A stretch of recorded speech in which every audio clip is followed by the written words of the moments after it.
Y decíamos, hoy queremos conocer más acerca del Islam, esta tercera religión monoteísta que creen en un solo Dios junto con el cristianismo y el judaísmo.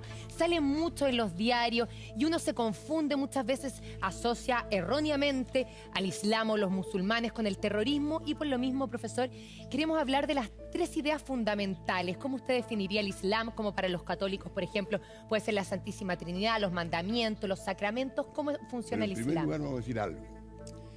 La gente, si usted dice Islam e islamista, está bien dicho, musulmanes igual. Pero lo que no está bien dicho es cuando se les dice a ellos mahometanos. Ay, ¿por qué porque no? colocan a la altura de ellos creen en un solo Dios. Mahoma fue su profeta, pero no es Dios. Entonces, sería prácticamente que los católicos le dijeran papistas, que le dice mucho contrario. Y muchos dicen bautistas también. Exactamente. Por eso mismo hay bautistas también. Es por eso que hay que tener ese aspecto cuidado. Efectivamente, en este momento ya más de 1.000 millones de personas profesan el islamismo. Las bases del islamismo son 5 fundamentales. La primera... Espéreme, profe, que le va a pasar un micrófono de mano porque Ahí estamos... sí. Ahí sí. Ahí se escucha bien. Son 5 los pilares fundamentales de los islámicos. Primero, usted lo va a decir en árabe, es la invocación a Dios. Amén. Creer en un solo Dios, en un solo Dios, Muhammad es su mensajero. Exactamente. Profesor, aprovechemos de saludar Por supuesto a Mohamed Said Rumi. ¿Qué tal? ¿Qué Buenos sabe? días, Mohamed. Buenos Que es días. vocero de la mezquita As-Salam. El señor Está con Rumi sabe mucho. Uno el que más sabe que en Chile. Muchas gracias. No es sobre tanto. todo. Enseguida, después viene que algo es muy importante. La unión precisamente con Alá. ¿A través de qué se realiza? La oración. As-Salat. Al-Salah, exactamente. 5 veces al día, todo musulmán en dirección a la Meca debe rezar. La forma de oración, si se está en la mezquita, ustedes saben de que es de pie primero la ablución para purificarse y asearse. Enseguida, de entrada y de pie. Enseguida se inclinan profundamente y posteriormente ponen las manos en el suelo y la cabeza que tope, la frente que tope el suelo. Y aquí hay una explicación muy importante, curiosa. A ver. Una es la razón por la cual, la principal, las mujeres rezan en lugares distintos que los hombres. Y el grave problema que puede haber que hay un lugar solamente una pieza. Y tienen que rezar hombre y mujer en una pieza. Las mujeres rezan detrás de los hombres. ¿Y saben ustedes por qué? Claro. Porque si reza en el momento en que el musulmán inclina y toca con la frente el suelo, levanta su parte posterior. Entonces, si las mujeres están delante o al lado, el hombre se puede distraer y no dedicarse exclusivamente a la oración. Además, hay otra cosa que es muy importante. Entonces, la oración 5 veces al día. Pero no basta con la oración. También es necesario el que haya antes que la peregrinación, el ayuno, especialmente el de Ramadán, el ayuno, o sea, esa mortificación del cuerpo en aras de ser agradable a la divinidad, que he visto que en casi todas las religiones existe, también existe en la religión cristiana. Después la limosna como algo obligatorio, precisamente porque en la comunidad tienen que ser todos iguales en lo posible y por eso aliviar la ansiedad de los pobres, o sea, la limosna. Y finalmente, la peregrinación, El Hajj. claro, que a lo menos, si es posible, una vez en la vida hay que ir a la Meca. Aquí hay otra cosa curiosa. ¿Han oído ustedes un refrán popular que hay en España? Que dice, pues todos estos problemas míos me mandan de la seca a la Meca. Y eso saben ustedes por qué. Porque en Córdoba, donde está el califato árabe en España, su mezquita se llamaba La Seca. Y ahí partían con dirección a la Meca. Que se volaban 4 o 5 veces llegar y que a veces los asaltaban. Era un viaje sumamente difícil. Profe, nosotras como mujeres, Sí. porque por ignorancia, Mohamed, le voy a pedir disculpas, hay un montón de cosas que nosotras no sabemos del Islam. Y claro, ahora uno de repente podría decir, no, una religión machista, las mujeres detrás de los hombres, y no, efectivamente tenía un sentido. Por ejemplo, que usen velos y se tapen las caras o burkas, ¿tiene un sentido? ¿O de repente es efectivo que uno lo ve como una cosa machista? Bueno, Occidente tiene tiene el defecto de juzgar otras culturas desde su punto de vista y sus costumbres. Efectivamente. El velo está ordenado en el Islam para la mujer y es la forma espiritual con la cual ella se conecta con las órdenes divinas emanadas del Corán. No está para agradar a un hombre o desagradarlo, está para agradar a Allah. Es una orden divina, no es una orden que la mujer le dice al marido, tienes que ponértelo porque yo te lo ordeno, no. Es una orden terrenal, digamos. Es una orden divina, claro. ¿No? Es una señal de respeto. Y está en el Corán. Se ha buscado la explicación. El Corán, hay ciertas normas, ciertas frases que todavía los estudiosos del Islam están buscándole su real significado. La única explicación con respecto al hijab, que es el pañuelo que cubre el cabello, es proteger a la mujer. Es proteger a la mujer de las miradas de aquellas personas que no son sus iguales, sus esposos, sus hijos, etc. Pero ¿y por qué eso pasa con las mujeres y no con los hombres también? Pero si hay una cosa, Es que en el es cristianismo distinto. igual. En la religión, en el catolicismo, hasta hace muy poco tiempo, para entrar en la iglesia la mujer tenía que ponerse velo. Tenía obligación por eso. Y actualmente en una sinagoga, los hombres tienen que cubrirse la cabeza. Y la mujer en muchos templos Por tiene que eso cubrirse mismo, el o sea, Claro. el cubrirse es además un acto de carácter ritual. O sea, como decía El Mohamed, compromiso que- el compromiso con Dios que tiene. Claro, el compromiso. Ahora, yo quiero decir que se ha puesto mucho énfasis en la mujer musulmana, pero hay corrientes, comunidades judías, que las mujeres deben usar el pañuelo. Entonces, la pregunta que hago yo es, que me hago, ¿qué le pasa a Occidente? ¿Qué le molesta de esa mujer? Occidente quiere igualar a las mujeres occidentales con las orientales, no se puede. Son costumbres distintas. Si el método que tú ocupas para medir la costumbre de acá, si lo llevas a Medio Oriente, allá no va a entrar. Allá va a ser o mayor o menos. Entonces yo creo que lo que tenemos que hacer, si no entendemos, por lo menos respetar esas costumbres que son distintas a las nuestras. Bueno, Mohamed, queremos conocer más sobre los principios y fundamentos del Islam. ¿Por qué erróneamente uno asocia Islam con terrorismo? Eso y mucho más lo vemos en la siguiente nota.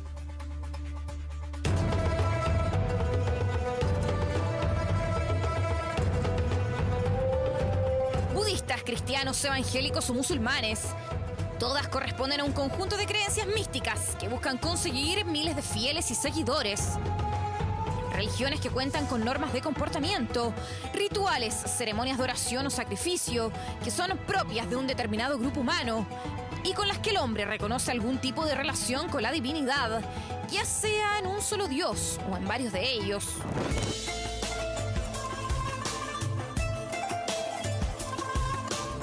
Una de las religiones más recientes de nuestra época es la que sigue los principios revelados por Alá al profeta Mahoma, es decir, el Islam. Una creencia que tiene varios libros sagrados, pero que el más importante y trascendental en su significado en la historia es el Corán. El Islam es una religión que nace en el siglo VII, es una religión que deriva de la tradición judeocristiana, de hecho, de la religión, pero es más ortodoxa, tal vez, en sus pensamientos y en la actitud que proponen para sus creyentes. Diría que podemos formar la palabra paz con la raíz de Islam, la palabra también obediencia, la palabra sumisión y en el sentido, diría, más prístino o claro, es sumisión a Dios, sumisión a la voluntad de Dios. Un hombre manso al mensaje de Dios puede encontrar la plenitud de su vida. Y el mensaje del Islam fue escrito por el gran profeta Mahoma, y es justamente desde allí donde uno puede declarar que es musulmán, al mencionar que Alá es el único Dios y Mahoma es su profeta. Un hombre que nació en la Meca en el año 570 y que murió en el 632. Que vivió en una época de crisis religiosa y política, todo esto en una sociedad que era caótica, donde también la pobreza y la violencia se hacían presentes. Pero, ¿qué significa su profeta para ellos? Mahoma constituye la plenitud de la revelación transmitida a un hombre. Él es el mensajero, básicamente, el profeta más pleno para todos los musulmanes y de alguna manera el que va a transmitir en forma directa la voluntad de Dios vertida en el Corán y se va a constituir en un verdadero ejemplo a imitar. Las personas que profesan esta religión son conocidos también como mahometanos o musulmanes. Sus fieles comprenden un número no menor, ya que serían al menos 1.300 millones de personas las que siguen estas creencias. Muchos hablan de que esto no solo sería una creencia, sino que una forma de vida, un estilo que se proyecta en muchos ámbitos de la vida y que en esta ocasión comprende tanto a hombres como mujeres. Cabe recalcar que el Islam reconoce que la revelación se expresó en 3 libros anteriores a él, esto es en Zabur, de David, la Torá, confiada a Moisés y el Evangelio de Jesús. Pero estas son solo algunos de los tipos de develamientos parciales, ya que el Corán es por seguro el libro por excelencia, el texto sagrado del Islam. El lazo de unión entre Mahoma, su profeta y los musulmanes es la fe en el mensaje de Dios, la que está contenida por sobre todo en el Corán, palabra que se traduce como recitación en árabe. A ver, el gran libro sagrado, una verdadera emanación divina, es el Corán. ¿De acuerdo? Hay un Corán en el cielo. Y diría que, de alguna manera, el Corán tiene un carácter sacro aún mayor que el de la Biblia, porque no se entiende que es un libro inspirado por Dios, sino que de alguna manera es una revelación directa. Es importante mencionar que el Corán posee fragmentos de distintas temáticas y que estos hechos no están ordenados cronológicamente. Con esto hacemos referencia a que se tratan temas de alabanzas a Dios, avisos del juicio final, preceptos morales, prescripciones culturales y de convivencia social. Además de temas tan íntimos sobre, por ejemplo, las reglas de las relaciones familiares, hechos personales de la vida de Mahoma y numerosas alusiones a personajes también bíblicos como Noé, Abraham, María y Jesús. Todo esto genera que no exista un orden progresivo, lo que provoca grandes contradicciones sobre su verdadero significado. Efectivamente, hay una tradición muy amplia y muy histórica en la religión del Islam que conjuga todo lo que es la vida de la persona en una sola religión. Pero si de los principios fundamentales se trata, 5 podríamos decir que son los más importantes. Estos constituyen el núcleo central de la doctrina islámica y están basados en el Corán y en la tradición, ya que ahí se recogen los dogmas hechos por Mahoma a lo largo de su vida. El primero de ellos es, por ejemplo, la profesión de fe. Esto significa que se pone como fuente principal el carácter monoteísta de la fe islámica y rechaza en absoluto el politeísmo y la idolatría. Esta profesión de fe es como una oración breve dirigida al cielo, en la que el musulmán la repite en varias ocasiones críticas de la vida. Por ejemplo, se la susurran al oído cuando nace, la pronuncia cuando está en peligro y también a la hora de su muerte. El primero de aquellos es la declaración de fe, el reconocer a Dios como único y completo Señor de todo. Un creyente musulmán al entrar en la fe tiene que recitar esta shahada o declaración de fe con 2 testigos para ser reconocido como tal. Otro de los pilares fundamentales es la oración, salat, la que consiste en rezar 5 veces al día en dirección a la Meca. Que son obligatorias para todo musulmán que quiere ser tal, al amanecer, a mediodía, a media tarde, cuando está oscureciendo y entrada a la noche. Son 5 momentos donde un buen musulmán se retira. A partir de quien hace esta llamada, los musulmanes comienzan las abluciones que preceden a la oración. Se colocan en filas y bajo la guía del imán recitan versos del Corán haciendo inclinaciones rituales. Luego se ponen de rodillas con la frente apoyada en el suelo en señal de sumisión a Dios. Otro simbolismo importante se refiere al ayuno durante el mes del Ramadán, el 9º mes del año islámico. En él, el musulmán debe abstenerse de comer, beber, fumar, perfumarse y tener relaciones sexuales desde el alba hasta el anochecer. El ayuno se rompe todas las tardes con un dátil, un pellizco de sal y un sorbo de agua. Por las noches se levantan estas prohibiciones. Durante este periodo cambia el ritmo de vida y uno se dedica al tiempo de reflexión. relaciones humanas y solidaridad y celebraciones. Y lo más relevante tal vez tiene que ver con todo lo que ocurre en el mes sagrado Ramadán, donde hay una especie de introspección y de pureza con relación al cuerpo. No se puede beber naturalmente ningún tipo de alcohol, que eso ya de por sí está prohibido, pero no se puede beber bebida, no se puede comer alimento, básicamente en un sentido ascético de la vida, tendiente obviamente a liberarse de las relaciones materiales que tiene el sujeto con la vida social y la vida espiritual. Otro pilar fundamental de quienes profesan esta religión es la limosna, el que sería un impuesto religioso sobre las riquezas. El Corán considera un deber fundamental compartir los propios bienes con los pobres y necesitados. Esto porque todos son hijos de Dios y miembros de la comunidad. En la actualidad, el asaque, como se conoce, se paga junto con los demás impuestos de los países musulmanes tradicionales. Es una obligación de un buen musulmán para con su comunidad, le da un sentido de pertenencia, de que una parte de sus ingresos tiene que ser entregado a los más desvalidos, a los marginados, a los necesitados. Por lo tanto, es una religión con un importante sentido de comunidad. Sin embargo, existe un punto fundamental en esta religión, que es el hecho de ir a la Meca una vez en la vida. Todo esto si es que los medios de la persona y sus fuerzas así lo permiten. Y esto es básicamente todo musulmán tiene que visitar al menos una vez en su vida la ciudad sagrada, la mezquita. Esto es algo que no se encuentra realmente en muchas religiones, que haya una ciudad que tenga un simbolismo religioso tan importante. Este signo unificaría a todos los musulmanes del mundo y simbolizaría el retorno a sus orígenes. Ellos peregrinarían para purificarse y así quedar limpios de pecado. Sin embargo, también queremos entender si efectivamente existe una religión un poco más extremista, que quizás se ve representada en solo una minoría, pero que demuestra una interpretación y concepción del Corán desvirtuada, adulterada y poco veraz. En diferentes ámbitos se considera que las mujeres cumplen un rol mucho menor dentro de estas comunidades, aunque el Corán diga lo contrario, y es que en ocasiones lo que ocurre en la práctica es distinto. Un ejemplo de ellos es el hijab, la vestimenta que cubre el cuerpo de la mujer cuando ella está en público, de modo que solo parte de la cara y manos sean visibles. Por ejemplo, a la mujer solo se le permite mostrarse sin hijab ante el marido o familiares directos. La ropa ajustada y transparente estarían absolutamente prohibidas. La verdad es que la mujer en el Corán es vista con igualdad de condiciones y valor que el hombre. Es que son decisiones que toman las sociedades.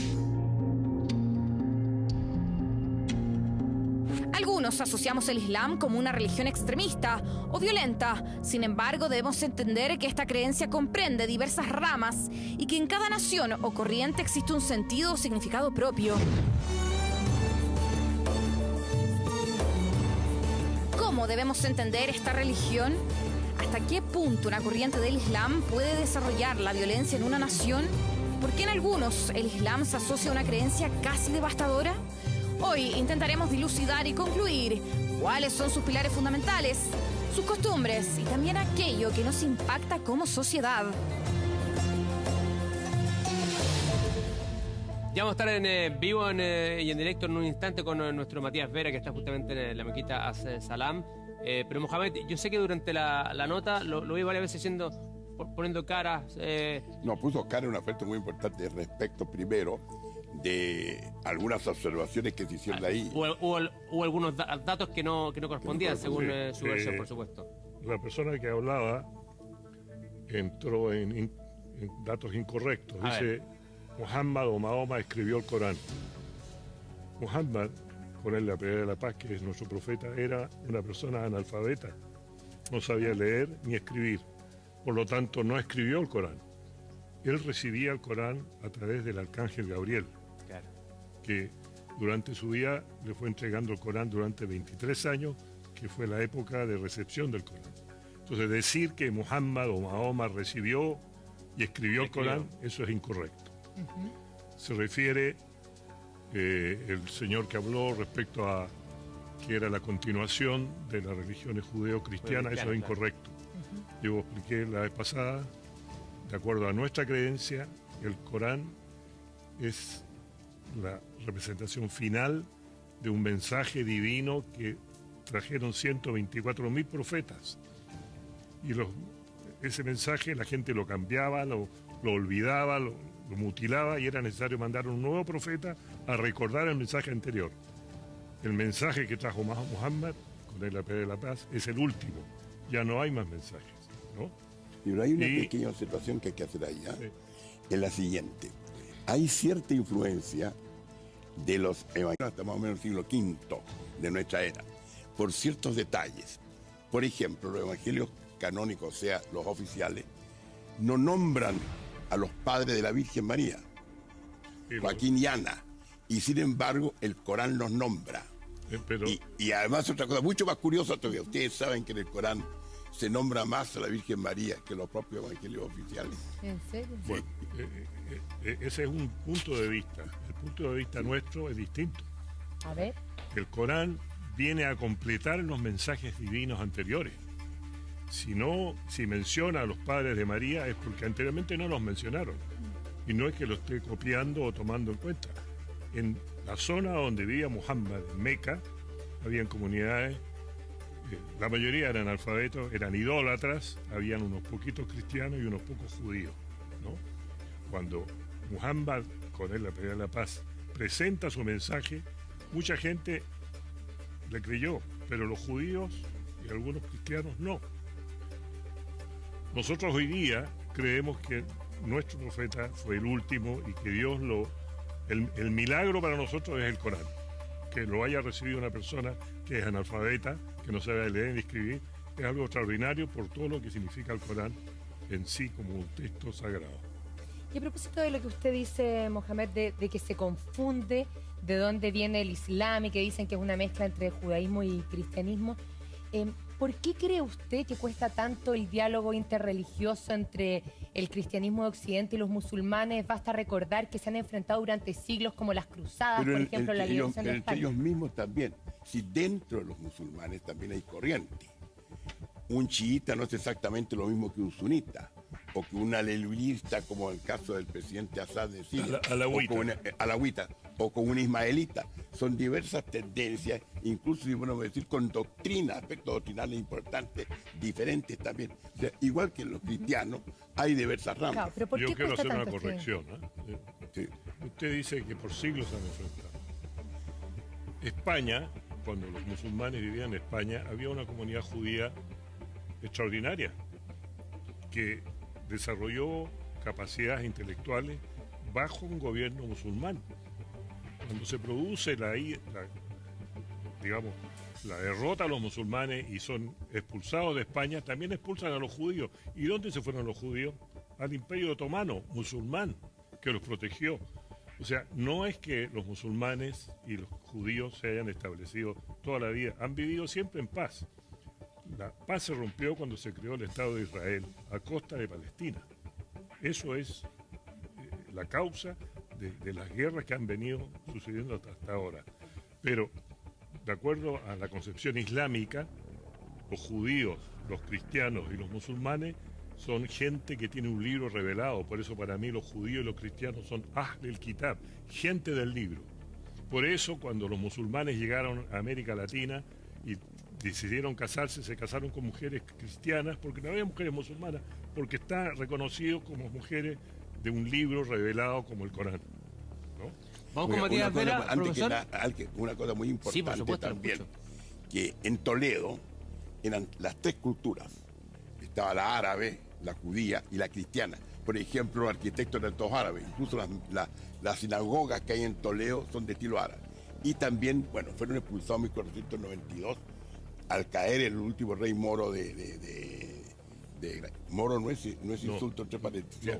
El último rey moro, Boabdil, fueron expulsados los judíos. Los árabes siguieron hasta el siglo XVII, muy avanzado. 1600. Claro, 1627. O sea, no fueron simultáneamente. Profe, lo invito a la mezquita, ¿le parece? Ya. Estamos con Matías Vera, que está justamente ahí. ¿Qué tal, Matías? ¿Cómo estás? ¿Dónde está ya?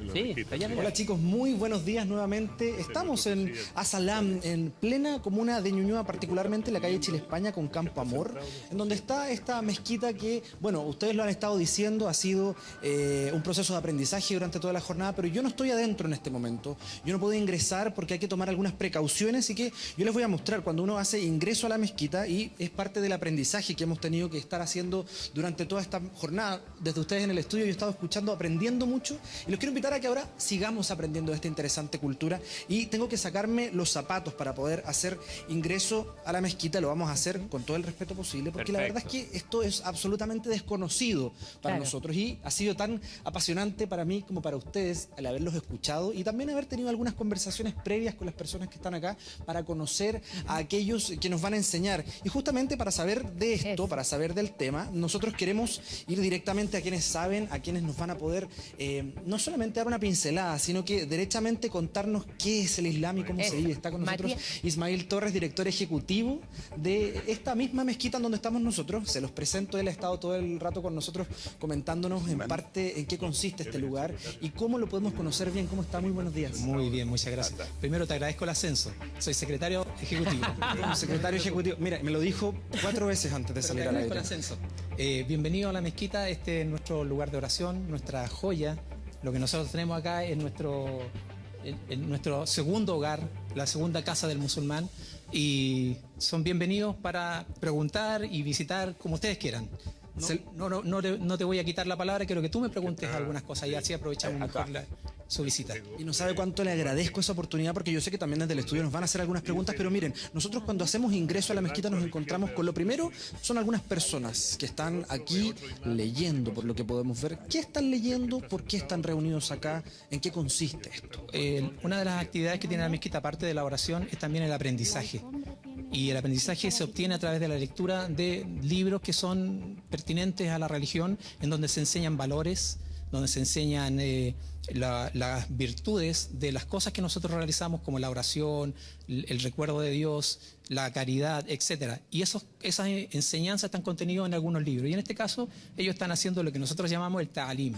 Ta'alim significa enseñanza o aprendizaje. Y ellos están leyendo el libro de las virtudes de las acciones para que podamos nosotros también entender qué valor tiene un rezo, una oración, una súplica, etc. Ismail, ¿y esa actividad que están realizando ellos está vinculada de alguna manera con los libros que nosotros vemos en este sector de la mezquita? Coménteme un poquito qué encontramos aquí.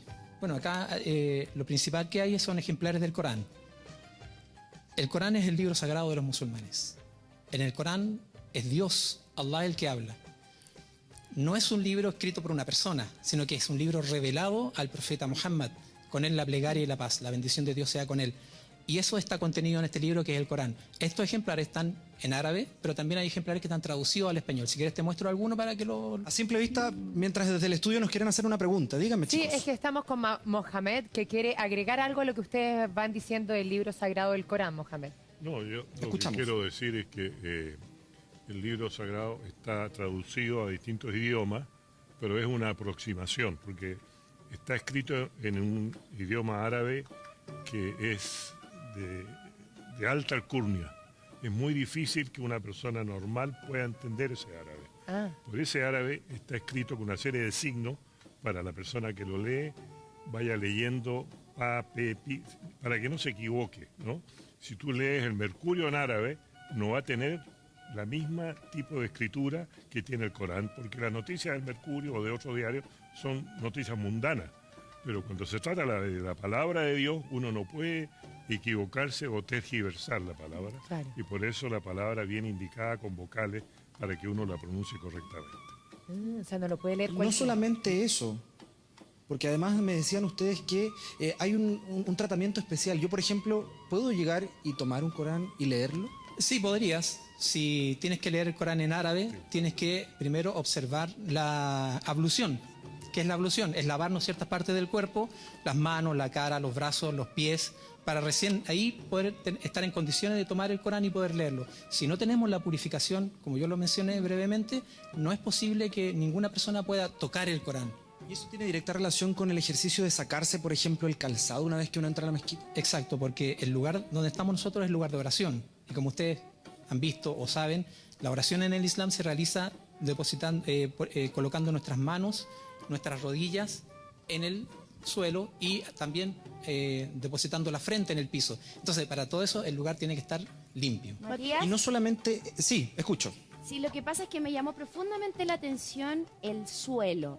Y veo que hay una alfombra que tiene espacios y que me parece que es el lugar y la posición correcta para cada uno de las personas que llegan a hacer su oración. Efectivamente, lo estuvimos conversando con Ismail y de hecho ahora nos va a contar cuál es la orientación que tiene, porque estas alfombras no están puestas así porque sí, y de hecho hay una referencia geográfica que es muy importante a la hora de hacer una oración. Cuéntanos un poquito, Ismail. Una de las cosas más conocidas del Islam es que los musulmanes siempre rezamos en dirección a la Meca. ¿Dónde está la Meca? ¿O qué es la Meca? La Meca es una ciudad que está en la península árabe. Es una ciudad muy importante, es la ciudad sagrada para el Islam, en donde está la Kaaba, que es un recinto muy, muy especial para los musulmanes, el centro del Islam, y todos los musulmanes del mundo dirigen su oración en dirección hacia la Meca. Por eso que este espacio que está mostrando ahora la cámara, que es el Mihrab, es el lugar que indica en la dirección en que está la Kaaba. Es decir, que es una referencia adentro de la mezquita y que justamente es hacia donde apunta la dirección de las alfombras. Exacto, Matías. es nada más que una referencia, no tiene una característica sagrada, sino que solamente la referencia, de manera que cualquier persona que entra a la mezquita fácilmente puede saber en qué dirección tiene que orientar su rezo. Y la alfombra tiene un diseño que también facilita que cada persona utilice un espacio, y lo más importante es que formen filas, para que todas las filas sean ordenadas al momento de hacer nuestra oración en grupo. Sí. Sabemos que son 5 rezos al día en dirección a la Meca. ¿Esas oraciones tienen una duración particular? ¿Es siempre la misma oración o no? La verdad es que lo conversamos también. Son distintas las oraciones, ¿no? Bueno, la base de la oración es la misma, la estructura es la misma, las posturas, lo que se dice, pero ¿qué va a cambiar entre cada oración, entre una y otra? Básicamente 2 elementos. Uno, la longitud de la oración, que puede ser de 3 hasta 8 minutos aproximadamente, y también la forma en que se recita el Corán durante la oración, que en algunas es en voz alta y en otras es en voz baja. Matías. Y desde esa perspectiva, además, se van organizando conforme al día. Esto quiere decir que la oración se hace en donde uno se encuentra en ese momento. ¿Sí? Pregunta, ¿es posible pedirle a Ismael que nos explique, que nos muestre más bien físicamente cómo es la forma, cómo se pone el cuerpo para poder rezar, el arrodillarse, el agacharse? ¿Podría hacerlo él un poco en la ubicación también de la alfombra? Preguntémosle directamente. A ver. Si es que podemos hacer cómo se realiza la oración. Sí. La verdad, tenemos que hacerla cuando rezamos, cuando nos corresponde rezar. Pero vamos a indicar cuáles son las posturas, para que no nos quedemos con la duda, ¿no es cierto? Sí, gracias. Cuando Muchas gracias, veamos Mael. en alguna documental o algún programa de televisión gente haciendo estos movimientos, sepamos que se trata de la oración en Lo el Islam. estamos viendo, Así que si sí. me permiten, voy a indicarles cómo sería. Yo voy a acercarle el micrófono para que usted nos vaya Muchas diciendo. Bueno, por supuesto, siempre orientados hacia la Meca. Sí, mirando hacia allá en este caso. Tratamos de tomar una postura relajada, nada tenso, nada forzado, con los pies levemente separados. ¿Lo puedo seguir un poco? Sí, claro, por supuesto. Y si quieres también puedes unirte a la oración. A ver, dígame. No, pero Únete, Matías. con los pies en forma cómoda, relajado el cuerpo, los brazos qué sin abajo, zapato? mirando en dirección al frente, levantamos las manos para iniciar la oración hacia a la altura de los oídos y pronunciamos una frase que a lo mejor es muy conocida para la gente y ahora van a entender el contexto que tiene esta frase. Y decimos Allahu Akbar. No sé si lo han escuchado, lo dicen mucho, hasta en los juegos de video aparece esa frase. Hoy día lo asocian. ¿Qué significa? Allahu Akbar. Dios es grande. Que lo asocian con, ustedes saben, el terrorismo y esas cosas, pero la verdad, esta es una frase que significa Dios es grande, y lo decimos para empezar nuestra oración al momento de levantar las manos. Continuamos explicando. Luego ponemos las manos sobre el abdomen, la vista descansa en el piso, en el lugar donde vamos a poner la frente, y en esta postura recitamos el Corán, un capítulo que se recita en cada unidad de oración, y podemos agregar algo de lo que estamos lo que queramos recitar del Corán. Recordemos que seguimos descalzos, porque adentro se está descalzo porque hay que estar en una actitud de limpieza, de pureza, por respeto a Dios. Claro, lo olvidamos mencionar porque estamos tan acostumbrados, pero obviamente cuando entramos a la mezquita entramos descalzos, porque esto es un lugar donde tenemos que rezar, ponemos nuestras manos, nuestra cara en el piso, entonces tiene que ser un lugar que se mantenga limpio. La suela del zapato puede traer suciedad y eso no queremos que esté dentro del lugar. Entonces recitamos el Corán y después nuevamente decimos Allahu Akbar y hacemos la inclinación poniendo nuestras manos sobre las rodillas. De esta forma, siempre con la vista en el piso, y en esta manera pronunciamos una frase que significa glorificado sea nuestro Señor el Altísimo. Glorificado sea nuestro Señor el Altísimo. Y nos levantamos diciendo nuevamente Allahu Akbar y ahí inmediatamente vamos a hacer la postración, que es poniendo las rodillas, primero las rodillas, luego las manos, luego la frente. Y aquí también recitamos una frase que es glorificado sea nuestro Señor el Altísimo. Que bien, Matías, te felicito por tu oración. Y luego nos sentamos poniendo las manos sobre las rodillas y repetimos. ¿Cuántas veces se repite? Ahora te lo voy a explicar. Nos levantamos, ¿cierto? Podemos levantarnos con un poco de ayuda, ¿ya? Y volvemos a la posición inicial. Esa es una unidad de oración. Esa es una unidad de oración. Y esta unidad de oración, dependiendo de la oración del día, la podemos hacer 2 veces, 3 veces o 4 veces. Estas 5 veces al día. Claro. Entonces, cada rezo puede tener 2 unidades de lo que acabamos de explicar, o puede tener 3 o 4. O sea, ¿ya? podrían ser Va a como depender de la 17 oración que veces al corresponde en el día. Lo hicimos muy breve, muy rápido, porque es una explicación, no estamos rezando. Así que igual te agradezco, pero ojalá que Dios te acepte esa postración que hiciste. Es que además la hice con el micrófono en la mano. Sí, no, pero está bien. Maca preguntó algo desde el estudio, perdón, no Sí, que alcancé a justamente escuchar. entonces serían 17 las oraciones, o 17 veces que se oraría en el fondo. Las unidades de oración en total en el día son 17, pero te digo, son 2 en la mañana, 4 al mediodía, 4 en la tarde, 3 en la puesta del sol y 4 en la noche. Está parcelada. Exactamente. Ismail, y esta estructura, bueno, nosotros la vimos desde afuera, está en reparaciones tremendamente bonitas, muy bella. Tiene una razón de ser esta forma circular, no, en realidad no es circular, pero tiene 8 lados. Sí. ¿Tiene alguna razón de ser que tenga una cúpula arriba? Mira, la forma de esta mezquita básicamente obedece a la manera en que se debe edificar en nuestra ciudad. Para que tuviese un punto de referencia que indicara exactamente la dirección de la Meca, se hizo con esta forma. Entonces, uno de los vértices de la mezquita da justo para esa orientación. Pero puede ser perfectamente rectangular y ojalá más ancha que profunda. ¿Por qué? Porque la idea es que las filas de oración sean lo más largas posibles. Allá en el estudio ven cómo todo es verdaderamente sorprendente.